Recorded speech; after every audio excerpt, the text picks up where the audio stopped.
this is Ryan Cassata, and I am here with Andy and Flora for the first ever episode of T for T. T for T, T for T, T for T, T for T, for T. 420 ways to make it through the day. Throughout this podcast, I will be diving into some conversations with friends, partners, bandmates, loved ones, and also strangers. We're going to be talking about many fun and important topics throughout the show, like gender identity, sexuality, mental health, all of the things that we talk about with our friends, with people that we're close with. Our sponsor is Emerald Sun, who provided all of the amazing products that we will be sampling. Big shout out to Emerald Sun! What's the T? The first T in the name of the title is TEA.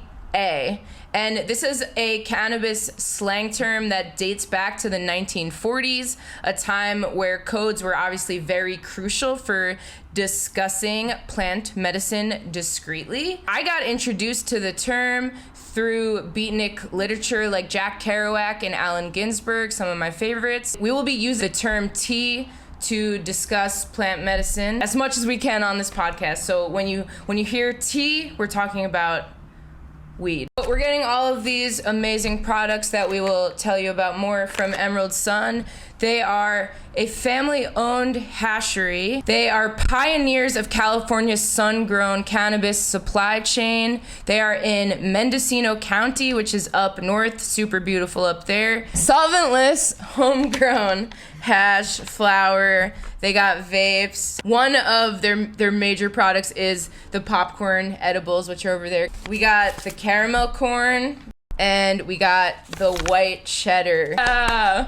Woo, nice. Okay, I'm obsessed with popcorn. It's definitely my favorite snack ever. What's your favorite snacks? I do love popcorn, but I mean, if we had like infused Takis, you'd be a dang. That's a good idea. That's a good idea. Each popcorn is approximately 2 milligrams, like each kernel, each pop. Jeez. Okay. So like it's hard not to eat a lot of them because like popcorn's like I want to eat like the entire bag of popcorn. Right. Like I love just like eating popcorn, watching a movie, watching a TV show. I think you could make a very fun popcorn roulette.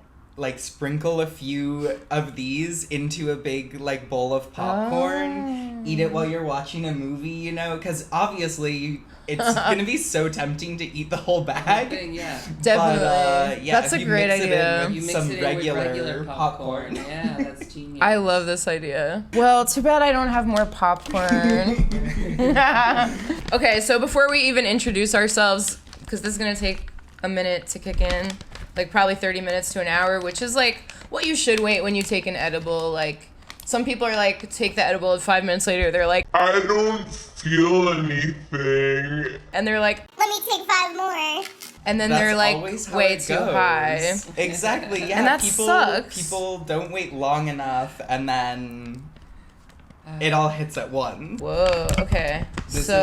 Which one is this? This is the white cheddar. Yum.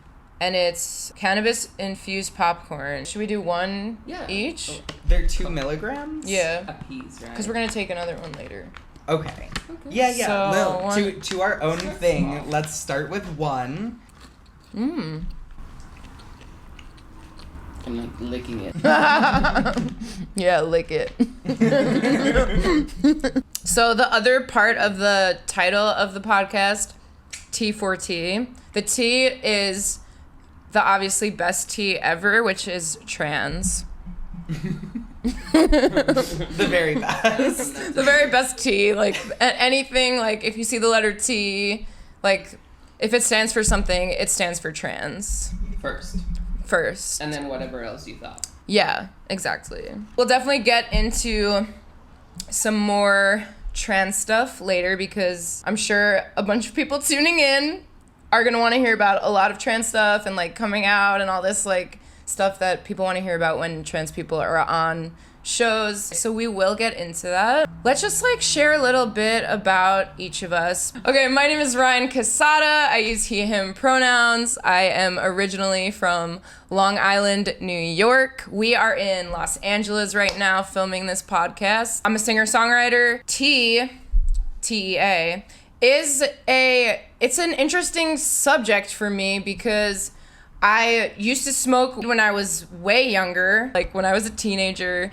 And then when I was 20, I quit after just going through like, I went through like a really hard breakup and then was like super self-destructive. So I had to be sober for a very long time. About 2 years ago, I started to get interested in cannabis again and was very like intentional about it and was like, hey, maybe this does fit in my life. And for the past 2 years, that's been going really great for me. Before that, I was like a hater. Like, I am so sorry to everyone I hated on, but I was definitely like a weed hater for a long time. Like, I'm married. My husband is like definitely smokes weed and everything and did like when we met, and I was like a hater of that. After I smoked weed again for the first time, I was just like not a hater anymore, and I was like, I felt so much remorse for being a hater. Now I understand like the power of plant medicine and how incredible it is, and obviously this is like a person by person basis. Like, you have to figure out what works for you. I like to consume at night before bed. It helps me sleep. It helps me relax. I'm also like in the most chronic pain at night. I'm fighting multiple tick-borne diseases right now. And honestly, like without cannabis, I don't know like what my life would look like, because right now is a time where I need it, and I'd rather smoke than take opiates or painkillers, right? That's where I'm at with my life. So Andy and Flora, I've known for about 3 years now, maybe a little bit longer. Andy is my partner for 3 years. We're all polyamorous here. And Flora and Andy are married. And now I'll let y'all introduce yourselves too. Say whatever you want. You go first. Hi, I'm Flora. I was born in Cleveland, Ohio. I've been out here in LA for 7 years. I moved out here right before recreational products came out. So I experienced just the tail end of the like medicinal wave that was actually as old as I am. 96 was when California legalized medicinal use. Whoa. Yeah, a long time ago. Yeah, love a tea. Love tea for tea. I am a creative. I love doing anything that is like making something. I enjoy the outdoors, and I mean tea, outdoors. You like that. Same. That is a heavenly combo for sure. Like on a hike or something. Yeah. Hike. Are you kidding? Swimming in a river. Exactly. Yeah. Exactly. Okay. I am. Thank you so much. I was just getting to. I'm like, oh, what am I saying? My pronouns are she, her. I am transgender. It's a big part of who I am because it's a big part of how I move through the world and how I'm perceived in the world. Intersectionality is very important to me, and it's definitely part of this conversation. It's a big privilege to be able to hang out, come together with friends, and enjoy something without concerns about what that's going to do for you or where you might end up. I think it's a part of the conversation with transgender identity, with any kind of marginalized identity, and the use of tea in this case is right on that line of like many other things. When a minority of people are doing it, there are a lot of misconceptions, a lot of things get misconstrued. And I really like what you were saying about it's a person by person thing. I'm definitely not somebody who's like, oh, everything is for everyone. I definitely don't think that. Yeah.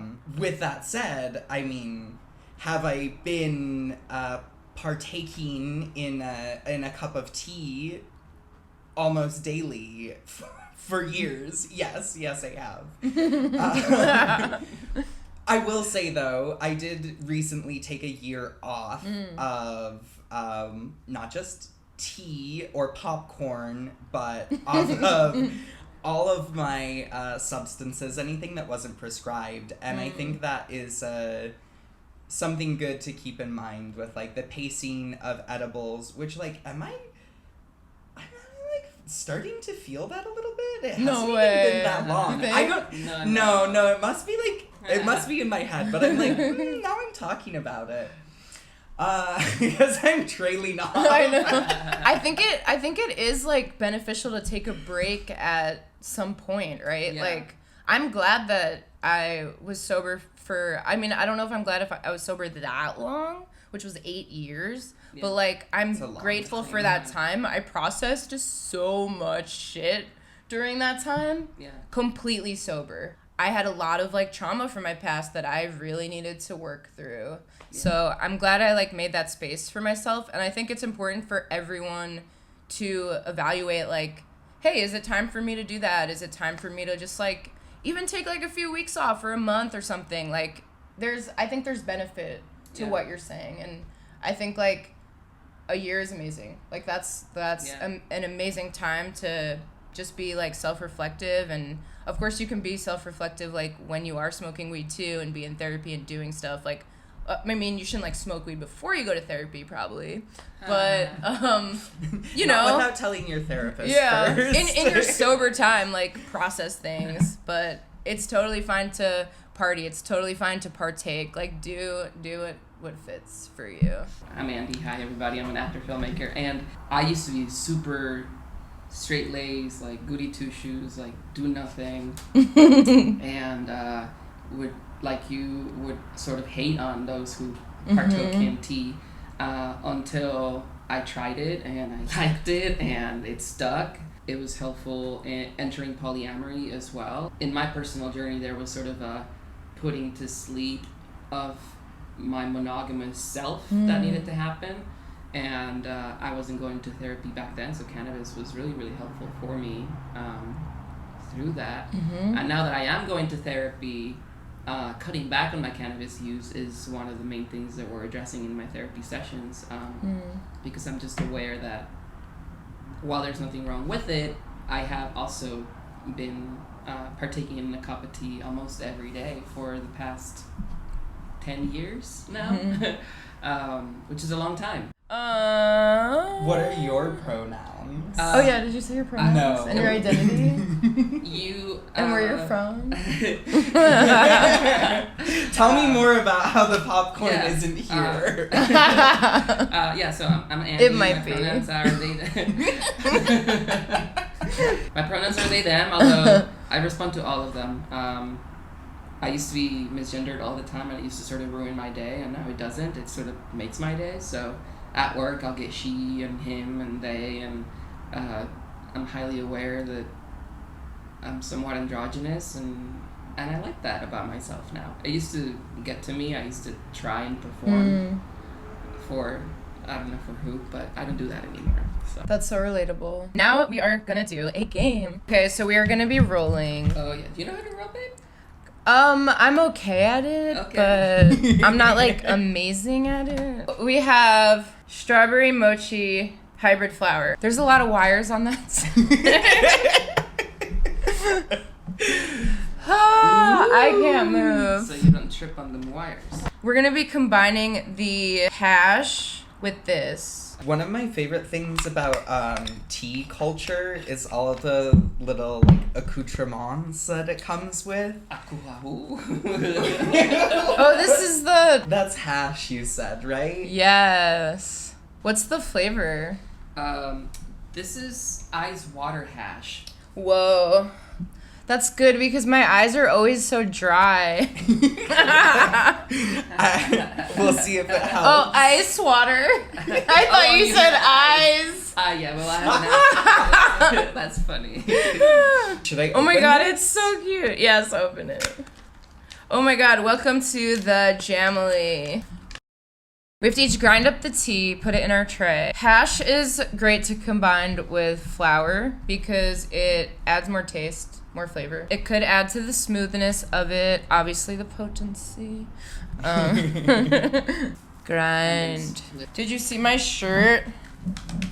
It's a cop car covered in tea. That's really funny. Thank you. I was living with a pop band. And the rapper smoked a lot of weed, and that's how I learned, I think. So you learned with band. Yeah, musicians. That's fun. And here I am.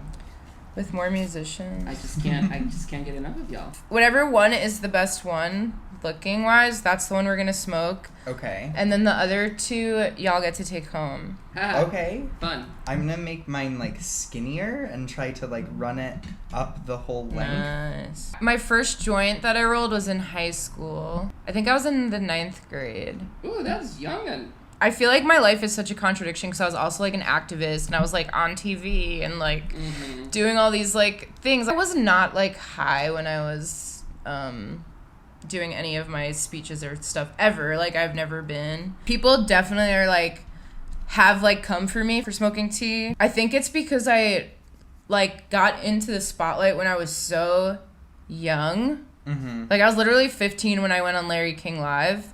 And, like, to some people, I am still that 15-year-old Ryan. And they can't see me as an adult. And I feel like in some certain ways, I, like, really got stunted by that. And, you know, I just try not to, like, ever mix it with work. Like, I don't play shows high. I like to be fully present when I meet people. But, like, if I'm going to a rave with y'all, like, there's no reason why I can't take an edible, right? I have... Whoa. I don't think you can see it on the camera, but I have my little line of... hash, my little tube. That's wild. A Cali spliff. I don't think I've ever heard that term before, but it makes sense, and I'm glad because I saw spliff, and like a lot of times, you know, a spliff would be with tobacco.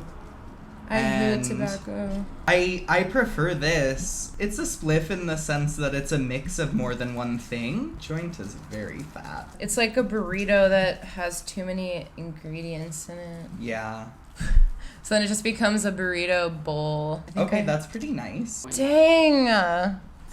What's your favorite way to consume tea? Joints is my favorite way to consume tea. Oh, really? I love rolling them. I love smoking them, especially out in nature. I think pieces, like pipes, is too harsh. And bongs are hard to clean. So hard. Bongs are nice, they're smooth, but you gotta upkeep it. It's like buying a house and having to take care of it and being your own landlord. It's like... Yeah, That's everybody's true. always saying that. Buying a bong is just like buying a house. It is like annoying to clean. I love smoking the most before I have a show. I usually don't smoke for like sometimes weeks. If I'm going on tour, like I'll take like a month off, like minimum, before I go on tour so that I don't risk losing my voice and that I don't smoke at all while I'm on tour. What happens to your dreaming? Do your dreams come back when you stop smoking for a while? Because I heard that happens too. I'm doing so bad. You got it. I rarely dream. I smoke every night, so I forget my dreams. I know I'm dreaming, I just forget them. Oh, it makes you forget them? Yeah, For I some think so. people, for a lot of people. I'm doing so bad, Flora. Look how terrible I'm doing. Okay, no, I see all of the elements. I see all of the elements. I need a You new have the burrito paper. wrap. Yeah, double roll. I've definitely double rolled a joint before. I'm restarting. The first time, I actually had a lot of trouble rolling anything, and the first time I made it all of the way through was because my friend Summer, I was sitting there, and usually I would just ask her to roll because she was good at it. And then one time she was like, "No, you're gonna do it now." And I was like, I was shocked, and I'm like, oh, "What do you mean?" And she's like, "Yeah, you can do it. Like, just do it." And then So you watched? No, I like did it. I did it.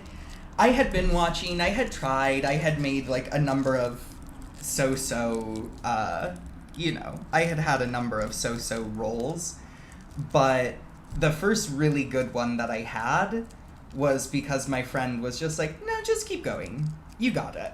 Moderation is important in basically everything in life, you know, like even water. There is such a thing as drinking too much water. Granted, I love it's water. like a lot of water. I think it's like 6 gallons or something though. If you drink 6 gallons of water, it Oh, you're showing us the joint. Hello. I had to crawl under the wires for the lights and the cameras. There's mine. I'm gonna be canceled for this. No, that's like not even Okay, wait. bad. Everyone show theirs. My first one was terrible. Here's nothing but tea. I mean, these are all solid. Cheers, everybody.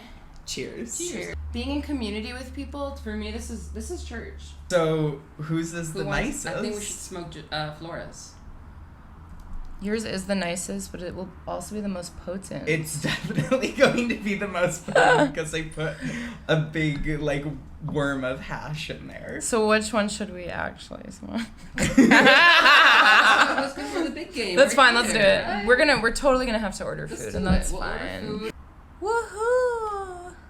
Smoking at night to go to bed is the responsible way of doing it. I smoke before I shower, I smoke after I shower, I smoke to eat, I smoke after I eat, I smoke to go to work, I smoke after work, I smoke just because it's there.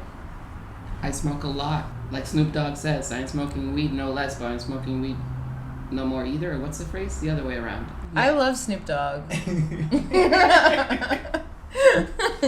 I'm not smoking weed anymore, but I'm not smoking weed any less. Well, whatever works. I'm okay with it. It's again, I show up to work on time. I do a great job. I'm a productive member of society. I pay my taxes. My relationships are healthy. That's the thing, like, you can tell when it's problematic. You start having, like, money troubles. You start, like, losing your friends. You start, not showing up to school, not showing up to your job. Like, it's things like that, like, when it starts really affecting your life, that's when you can tell, like, there's an addiction problem. When I was growing up, people always said, "Oh, don't move to Hollywood because you're gonna turn into sex and drug and rock and roll." And that. It's like, you know what? They were right, but I'm a good person. But I'm a good person. This is smooth. Yeah, like, I'm not I was gonna confident. say, what do You people are a think very about good it? person, Andy. So are you. You're one of the best people I've ever Well, met in my life. Do you have a preference of, like, indica, Wow. sativa hybrid? Okay, so for me, I literally can't feel sativa. I could smoke a whole sativa joint, and I have no idea that I smoked. I also prefer indica, but I definitely feel the sativa. Hi! Oh, God! So, now that we're moving into this vape segment, though, Yes. that joint was Too incredible. crazy? No, so good. Oh, it was so good, yes. It was so smooth. I didn't cough Ice at water all. hash, though. Yeah. I'm only going to have one hit of this Oh, that's vape, but totally I'm fine. excited to try it. We all identify as polyamorous. We all are polyamorous. There's obviously a lot of misconceptions with polyamory. The number one question, okay, there's two questions that people ask, and those are the questions I really want to dive into. The first question is, what is the difference between practicing polyamory and cheating? That's like the question people ask me a lot. Yeah, okay, So so, how would the you- basics. Yeah, the basics. How would you put that into words? Consent. Yeah. That's the main difference. Like communicating, setting Yeah. boundaries, Yes. respecting them. Consent is communicating. You have to, every party involved has to consent to and be aware and be okay with what is happening. Otherwise is what we call non-ethical non-monogamy, which is the equivalent to cheating. Yes. Yeah. Okay, the second question that everyone asks me, actually this is usually the first question people ask. They're like, but aren't you gonna get jealous? Yeah, the jealousy question comes up like all of the time for me. Every time. I'm out with, I mean, everyone in my life. Yeah. Really, aside from like at work, but also, you know, I just don't go deep into myself in many ways at work. But not that I wouldn't if it came up, but the jealousy thing with like friends and family, that is like one of the very first things almost everybody has to say about it. And I'm curious to hear what both of you feel about that. I think that I have a little bit of a unique experience in that, like, I immediately, like, from the very beginning when our relationship transitioned to non-monogamy, immediately no jealousy. Wow. And that is like not most people's experiences. So I'm not the best person to speak on it because I was immediately just like, I'm here for it, and like right away experiencing this idea of compersion, of like feeling good for someone else being satisfied or getting what they want or need. So what you're describing there is compersion, which is the other C word, which would be my answer to the second question. So compersion is my answer to jealousy, is something I discovered as an adult, is something that I think we should have been taught as kids, is very equivalent to sympathy. But it's because we live in a capitalistic society where you just gotta get and gotta get yours and gotta get to the top. We never spend any time really teaching consideration of others and the happiness of others and how much gladness that can bring you, and polyamory does that for you. For you. For someone. It's not. I'm not putting it. It's like not tea. Like, it's not hard, for everyone. Yeah, it's hard to like, speak of it like I'm promoting it because I certainly. And it's not don't immediately mean to. easy for Right, and it wasn't. Maybe most people. I think most people Yeah, it's quite a process to work through. Have jealousy problems. Like I do. Like it plagues me sometimes. Yeah. Like Yeah, that's real. I've diagnosed OCD, and that sometimes polyamory becomes the focus of my OCD, which is so deeply annoying to my own self. Tea actually makes me break out of my OCD. So like OCD is also like an extreme anxiety, right? And I have certain things that like I hyper focus on specifically that are me, and one of them is relationships, and I am able to like have awakenings in myself like when I am under the influence of tea, even if it's a little bit. Like I notice like my jealousy goes away a lot. I notice that like, oh, now I'm like, I can actually feel more true to who I am, and I can be happy for my partner. It does like definitely influence it, and I have gotten better at polyamory and even just the discussions with it. Like I've gotten so much better at it and practicing it since I partake in tea again. Like that's how it's been for me. So this like tea has been so positive for all of my relationships, because for some reason like it's allowed me to be self-reflective. And I know this is like contradictory because I'm like, you also need to process sober, but it's like I have the realization while I am under the influence, and I'm able to take that realization and I write it down, like I journal it, so I make sure I can remember it, so that I could just be like, hey, like this is how you really feel. Yes, it does make more sense. Like it definitely helps a lot. I really appreciate the way you just verbalized that, because I 100% relate to that too. It is obviously, there is value in being present in the moment and facing your pain or your struggles and going to therapy and doing talk therapy and all that stuff. But there's also a lot of stuff that happens introspectively when we meditate, when we smoke tea, that people are they're not privy to our thoughts. They're not able to understand how we are reconnecting dots in our own mind because of what tea does do, which is essentially heal. It is medicine. Yeah. And so if you sort of sit in dialogue with it in that way, your paranoia, which flares up really quickly, ends up sort of simmering down, and it's very empowering to know that you can sort of tame that monster down a little bit. I feel less paranoid when I am on tea than without it, and a lot of people are like, tea makes you so paranoid, right? And I'm like, no, actually I'm less paranoid. Like I think I was paranoid when I was a teenager and it was illegal, and I was like paranoid about the cops and getting in trouble at school and all of these things. But like now I'm like, I'm not paranoid. I'm less paranoid. Like I am a highly suspicious person.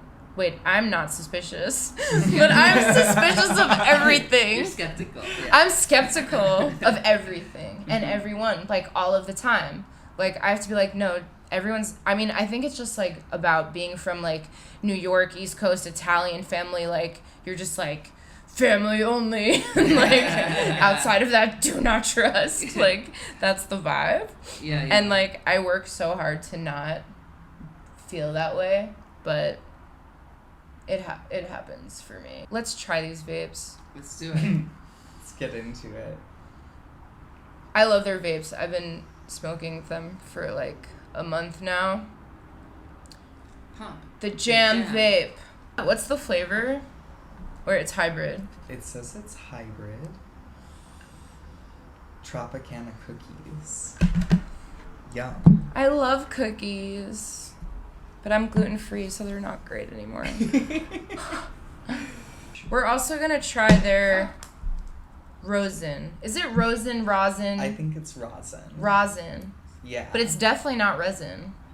No. R-O-S-I-N. Right. No, because that is something else, but being Mexican myself, I always called both the same. Rosin. Rosin. Yeah. You know, it's the same term for like a... The violin? Yeah. Oh. Rosin. How did I never know It's the this? same idea. Are you gonna go for this as first? Okay. As Flora and I were venturing into polyamory. Yes. Whoa. It's like just stuck in there. It's crazy. We first started doing things together before we started doing things separately. Because that's just what felt more comfortable for me, I think, but maybe for both. And so essentially we started being polyamorous via threesomes and orgies and smoking with, and some of them were awful and awkward, honestly. Yeah, But for sure. the ones that were really good, It happens. so the ones that were really, really good were with people who we were like friends or friendly with, and we would like smoke either during, before, or after. And I'm now realizing like that absolutely helped, like being able to share some tea together, either before or after or during a sexual encounter that is essentially non-traditional or unorthodox or non-monogamous, and you're sort of venturing into it.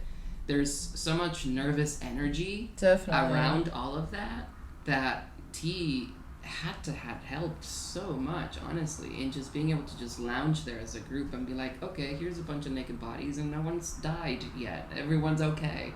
Okay, so what age were you when you came out as trans? I came out as trans at like 17. And I mean, I love this, just like diving in. Because it's a very deep thing, you know, like, I was 17, I came out, like, first to my friends and, like, at school and that sort of thing, and it also coming out is sort of funny, because I think it's portrayed in a little bit of a silly way of, like, oh, it's a thing that you do, as opposed to, I love that we, came to the term trans and transgender, because I think it's very it says exactly what it is, which is like it's a process of something, just like life is a process. Like it isn't one fixed point, and I think that's a lot of my like trans and queer identity is the fact that it's like a journey and it's something that is continuing to evolve with me. So like when I came out as trans, 17, when I came out as polyamorous, like 2020, I was pretty open about it, right as we like were moving through with a lot of people. But yeah, I'm happy to be out, you know? It's nice to just be at least aiming to be the most comfortable, real version of yourself. I feel like being out, there's just such a freedom that comes with it, and I feel that way about everything in my life. Like, I don't really like having any type of secrets, right? And with social media, it's, like, interesting because there's, like, I'm like, oh, maybe I should share that and just be open about it, let people know, like, what I'm going through, because people just relate more. And I feel like coming out is, like, we're always coming out. Like, to the stranger that doesn't see us and we need to correct our pronouns. Like, we're always coming out as trans people. Like, it's just how it is. And then there's always the people that are like, tell me every single thing about being trans. Like, when you first meet them, like, have you got the surgery? Right. Like, so over that. Yeah. What age were you, Andy? I was late 20s, probably. It was after meeting Flora when I was like, oh yeah, like, trans people are fucking incredible and they deserve all the attention and all the rights that they like don't have. And then very quickly realized, what is gender? Fuck a gender. And it was like a gradual embracing of the fact that I'm already an androgynous and so often misgendered individual anyway. So it just looked more like a journey of self-love, kind of like what Flora painted. It's more of a journey, and like you said, it's not like I'm done coming out. It's just I'm prepared to continue to surprise my loved ones in the ways in which I continue to express myself. I understand that anyone who's older than us might be watching and listening to this and be like, what a bunch of hoots on weed or on weed. But it's, I mean, it's true. Why should we fall into the boxes that they built for us? No, we don't have to. Know? And I think more people of our generation and the generation before us, and even the one, like, there's older people than us too that are realizing all of this about gender, and I think it's so beautiful and it's so powerful, and it's bringing a lot of much needed visibility to the trans community. Which brings me to my next question. What is your least favorite part about being trans? I don't know. I feel like it's just like the like existing in a broader society. It's society. Society. Like, I don't have any issues with it, like, within me, or, like, honestly, like, being in such a big city, I can move from, like, space to space that is just, like, honestly totally comfortable and totally safe for me. And that is, like, really incredible to live somewhere where that is. But the tough thing is, like, when you step outside of that bubble, which is part of it, it's part of daily life. Like, you can set up a day, you can set up like a bar crawl that and like go from one to the next. But life, like, being out in the real world, that's when it gets tough. Definitely. I know, like, public bathrooms are definitely one of my least favorite parts about being trans, and that's also because of society. Like, it's the fear. It's, like, the fear of danger, which, like, does really exist as trans people, and, like, just this year alone, like, last time I checked, there was over 450 anti-LGBTQ bills, many of them targeting trans people and taking away our access to health care and gender-affirming care. Especially for young people. Yeah, especially for young people. Like, all this legislation, anti-trans stuff really makes me be like, I need to do something, I need to march, I need to go speak at this, I need to just, like, be part of it, you know? And I just feel really called to do that because of how hard it is, and growing up, like, as a trans kid and going through all of it, like, I get it, you know? I get it a lot, and... Yeah. There's a reason you're asking us how old we were when we came out, because the underlining meaning to that question is, don't you wish you had come out so much sooner? Like, wouldn't it have been great to have been born in an environment where just being yourself was okay from day one? Definitely. Why do we need to wait until we're 16, 18, 28 to make a claim about ourselves now that we have found a safe space to do so? That is so unfair, and it's what people who are not trans take for granted. Definitely. And then just maybe seem to miss that is why we have that urge to fight. And we have a lot of friends who, you know, they claim to be allies, but then they tell us to not make our entire identity about it. And it's like, how could we not? How could we not? It does affect us absolutely every day. It really does. I work at a restaurant where my uniform is a little bit gun droppy, so it makes me look so androgynous, and it used to ruin my day when people used to say to the manager, oh, she's amazing, oh, she's doing a great job, or to their kids, you know, tell her what you want, she's waiting for you. And like that used to ruin my day because I'm like, well, I can't grow facial hair. I'm not gonna like. My voice is high. Like I don't have muscles. Like, and it used to really ruin my day. This was probably 10 years ago. And now it makes my day when that shit happens. So it's really nice to have come over that. But I did it with the help of people like you two, not with the help of people unlike you two. Yeah. I mean, after I met the first trans person that I had ever, like, I didn't know trans existed till I met another trans person. Yeah. And I was same. like, oh. And I just felt like so much safer in the world knowing that there's someone else like me in it. Yeah. Okay. What's your favorite part about being trans? This, you guys, I love the community. The genuine love and community that's in there. Yeah, it is. It's such an amazing community. Yeah, that just keeps getting bigger. Yeah. It's so fun. I love it. Yeah, we're adding to our ranks. Oh my god, do either of you know Nori Reed? She has the funniest, comedian. Yeah, I love she has the her. funniest bit about Oh, no, I'm not gonna spoil it. Go see okay. Nori Reed. Shit. Live? Wait, Is it on why am I Netflix? telling her joke?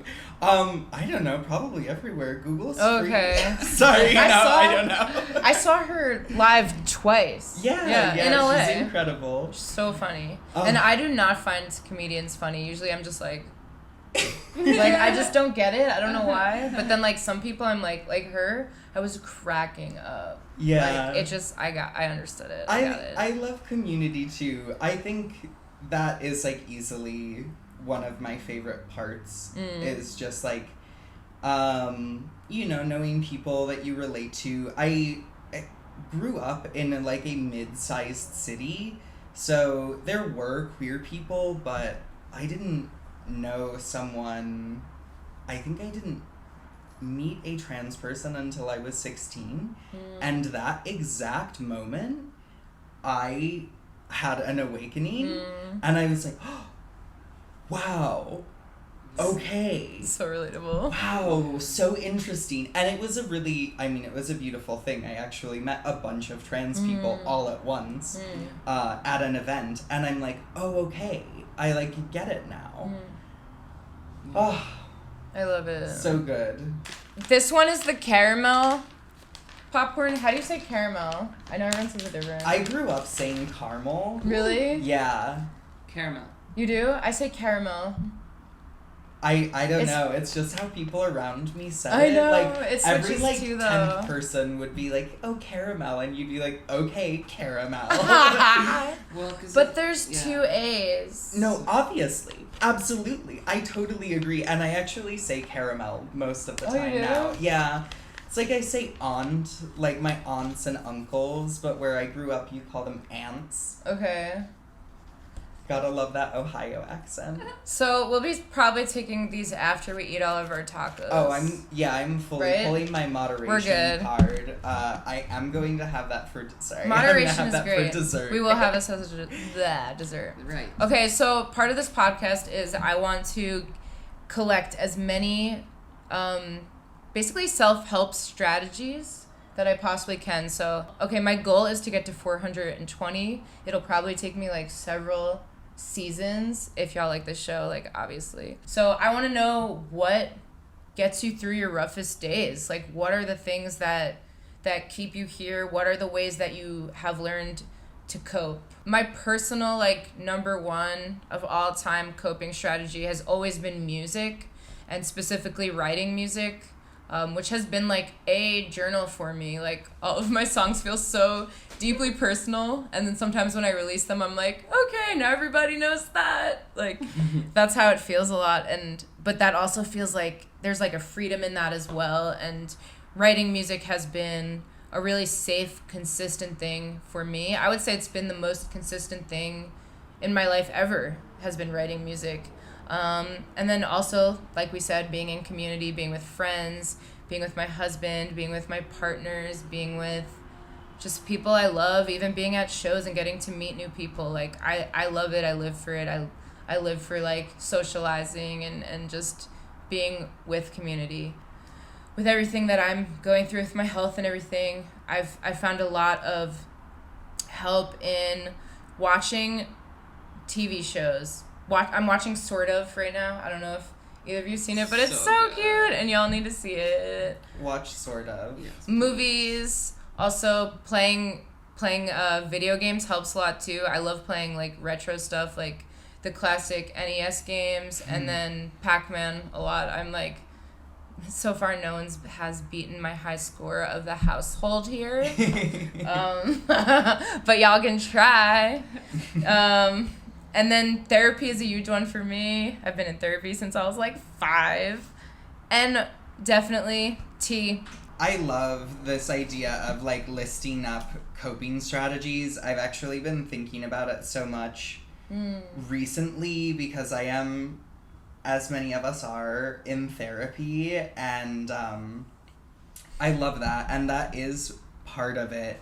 My number one, I would say, and I love this because it feels so applicable to the whole conversation we've been having, as like DBT, and it's dialectical behavioral therapy. It's like a particular type of therapy which is essentially rooted in like Zen Buddhist teachings in a big way, and a number of other Eastern teachings, because let's recognize where things come from. Western psychology loves to like put a name on something, but yeah, that's a huge one for me, and that involves like balancing opposing ideas in many cases. It involves a number of things, but like a primary practice of it is mindfulness, and that's something that I use I use mindfulness to cope with so much, among many of those practices. Does it include meditation and like breathing stuff? DBT practice as like a therapy has a handful of things that I'm not remembering all of them, but in all of that, music as well, we have such similar lists. It's so funny. We like didn't coordinate. So I don't know, 420 might take you a little longer if you're going for just a flat list, or if you're going for unique, because we have so much overlap. I love this. And it's just like the whole conversation we've had so far, we're all like, oh, community's so great, and then you're like, how do you cope? Community is everything. Literally everything. Like number one. Yeah.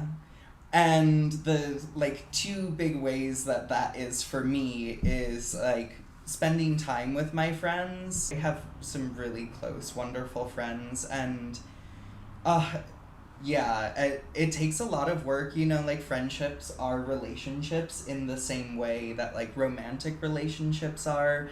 Any relationship takes effort and energy to maintain, and I love, actually, that's part of my polyamory practice, is like developing meaningful relationships with my friends. And one way I do that is my next coping strategy of dancing. I love dancing. I'm not even like some kind of great dancer. I just love like moving to the beat. I love to go to a rave or a bar and like just dance the night away, and as much fun as that is, with a little cup of tea, a little sip of tea, that was one of my favorite things in my year of sobriety, was just like going out and partying and having just as much fun with or without. Which is my last one. Like, we literally, it's so funny. Mine is like tea. It's also on my list. It is, I'm not a big drinker. I don't do really any other recreational things. I like listening to ASMR, and I like watching crime shows.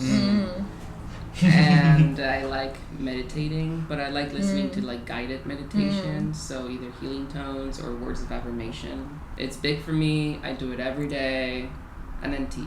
Yeah. I used to not realize like how you can just be meditating like while you're doing something, and a lot of those like realizations I have come to me while I am meditating. And like when I walk my dog and I'm alone walking, and I'm not listening to anything, I'm just walking, and seeing the world through his eyes, like seeing him sniff everything, feeling more grounded because of that. A lot of times I'll have a realization, like I'll be like really angry about something, and then I'll go on the walk and I'll be like, oh, it's really not that bad, you know? And that's like without the use of tea. That's been my form of meditation. And like after my dog passed away in July, Jeffrey, I was without those walks for like 5 months until I got Ollie, and I really missed the walks. Like I missed Jeffrey a lot more than anything else in the world, but like I missed the walks so much, and I realized like, oh, I don't meditate anymore. Like I don't have those quiet moments where I'm not like looking at my phone and not looking at anything, you know, like where I'm just being with self. Like I haven't had those. And so having him has been like brings back that gift in my life. Yeah. That's real. Yeah. That's real, yeah. We ended on such a sentimental place. Gotta love Wasn't dogs. planning it. Must love dogs. I love dogs. Cats are great too, but gotta love But dogs are better. Yeah. I'm definitely a dog person. Are you a dog person or cat person? Both. Both, but more Yeah? dog. Yeah. More dog, okay. I love animals in general. I wish I was not allergic to cats. Yeah. I wish people around me weren't allergic to cats. I wish So no maybe one more was allergic people- to animals. True. Yeah. Thank you so much for watching our first podcast ever, Tea for Tea. Thank you so much to Emerald Sun. We're so glad to be part of the Jamily and get all of these like amazing products. Like everything is so smooth, amazing. The popcorn tastes amazing. If you made it this far, you rock. Do some self-reflection. Figure out what your coping strategies are. What things do you love in life that keep you going, and do more of those things. All right. Bye for now. Just like a tea for tea.